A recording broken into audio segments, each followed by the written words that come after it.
আমরা তো বাড়িঘরে ছোঁয়াতে আমরা এঙ্গে সারাই নাকি? আমি তো বিলা সবসময় ভাল লাগে না।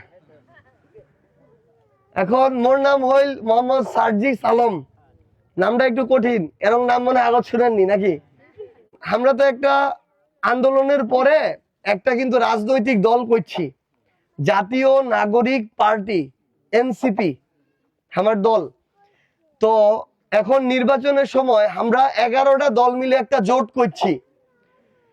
জামাত ইসলাম আছে না, দাঁড়িপাল্লা, জামাত ইসলাম, তারপরে আমার এনসিপি, তারপরে ওই যে চরমনাই পীর সাহেবের দল আছে ইসলামী আন্দোলন বাংলাদেশ, ওইটা, তারপরে আমার যে শফিউল আলম প্রধান ছিল পঞ্চগড়ের, হ্যাঁ জাটপা, এইরকম 11টা দল মিলে আমরা একটা জোট করছি। এই 11টা দলের পক্ষ থেকে এই পঞ্চগড় 1 আসনত মোক প্রার্থী হিসাবে দিছে আলহামদুলিল্লাহ। তো এখন 11টা দল মিলে যখন দিছে, আমার কিন্তু এই পঞ্চগড় 1 আসনত একটা মার্কা রইবে, এটা হইল শাপলা কলি। 1 আসনত দাঁড়িপাল্লাও রইবেনি, শাপলা কলিটাই দাঁড়িপাল্লা, অন্য কোনো 11টা দলের মার্কা রইবেনি, আমার শাপলা কলিটাই হইল মার্কা। এবং জামায়াত ইসলামের জেলা আছে আমার ভাই বোন সবাই শাপলা কলিতে ভোট দিবে। তো এখন উমরা তো 11টা দল মিলে আমার উপর আস্থা রাখছে। এখন নি বাড়িকার ছোয়াটা বাড়ির কিছু কথা কইবা হইছু।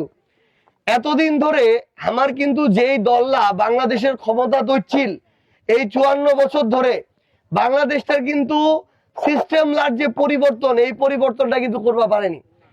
তোমরা দেখো এলাও চাঁদাবাজি হচ্ছে, এলাও বিভিন্ন জায়গায় দখল চলছে, এলাও টাকা ছাড়া কাজ হয় না, এলাও এরকম আছে বিভিন্ন জন মাদকের ব্যবসা করছে, ফের উপর বড় বড় নেতাগিরিও করছে। এবং এইরকম অনেক লোকজন আছে যেই লোকজন জনগণের একটা সুবিধা সরকারের পক্ষ থেকে মনে করো হচ্ছে একটা টিউবওয়েল, মনে করো একটা হচ্ছে ঘর, ওইটার টানেও একটা নেতালার টাকা দিবা লাগছে তারপরে ঘরটা পাচ্ছে।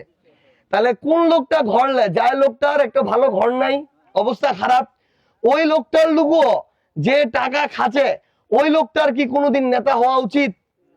যে লোকের পেটত একটা অসহায় লোকের টাকা যায়, ও তো কোনোদিন নেতা হওয়া পারে না।